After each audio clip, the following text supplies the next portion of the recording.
ED की team Ranbir Kapoor को पूछताछ के लिए हिरासत में ले सकती है।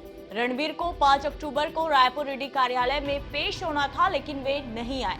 एक्टर रणबीर कपूर को फिर से समन भेजा जाएगा। अगर 2 बार समन जारी करने के बाद भी वो पूछताछ में शामिल नहीं होंगे तो उनके खिलाफ वारंट जारी हो सकता है। इसके अलावा ईडी ने महादेव सट्टेबाजी ऐप मामले से जुड़ी मनी लॉन्ड्रिंग जांच के सिलसिले में कॉमेडियन कपिल शर्मा, एक्ट्रेस हुमा कुरैशी और हिना खान को भी अलग अलग तारीखों पर पूछताछ के लिए बुलाया है। यहाँ हम आपको बताएंगे कि बॉलीवुड हस्तियां कैसे इस मामले से जुड़ी हैं और आखिर इनका छत्तीसगढ़ कनेक्शन क्या है। जय जोहार, छत्तीसगढ़ तक में आपका स्वागत है। मैं हूँ पूजा शर्मा। महादेव सट्टा ऐप को लेकर एक्शन मोड में आई ईडी इस ऐप के मास्टरमाइंड सौरभ चंद्राकर की कुंडली खंगालने में जुटी हुई है। वहीं सौरभ चंद्राकर की शादी में शामिल होने वाले बॉलीवुड की हस्तियां भी ईडी के निशाने पर है। इसी कड़ी में ईडी ने पहले बॉलीवुड अभिनेता रणबीर कपूर को 6 अक्टूबर को रायपुर स्थित अपने क्षेत्रीय कार्यालय में पूछताछ के लिए बुलाया था, लेकिन जानकारों की माने तो उन्होंने पेश होने के लिए करीब 2 सप्ताह का समय मांगा है। अधिकारियों ने कहा कि तलब किए जाने वाले और 3 हस्तियों को अलग अलग तारीखों पर एजेंसी के रायपुर कार्यालय में उपस्थित होने के लिए कहा गया है। एजेंसी मनी लॉन्ड्रिंग अधिनियम के प्रावधानों के तहत उनका बयान दर्ज करेगी और ऐप प्रमोटरों के कथित तौर पर इसके लिए किसने संपर्क किया और पेमेंट किस मोड में मिला, ईडी सिर्फ उनके जरिए लेन देन को समझना चाहती है। सूत्रों के मुताबिक एजेंसी का कहना है कि इन हस्तियों ने महादेव ऐप का प्रचार किया था और कुछ ने विदेश में आयोजित महादेव ऐप के प्रमोटर की शादी में मेहमानों का मनोरंजन भी किया था।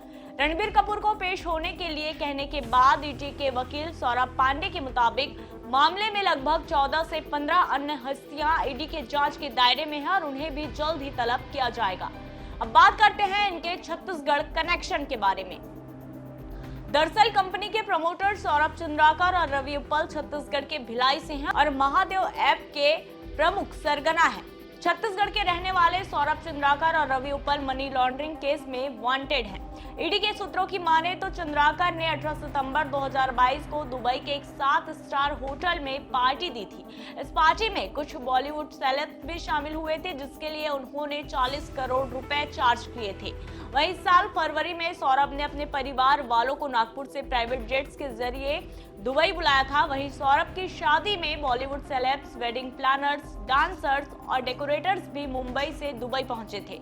इस शादी में इन 17 सेलेब्स ने परफॉर्म किया था। पिछले साल दिसंबर से चल रही इस केस की इन्वेस्टिगेशन में अब जमकर बॉलीवुड कनेक्शन सामने आ रहा है।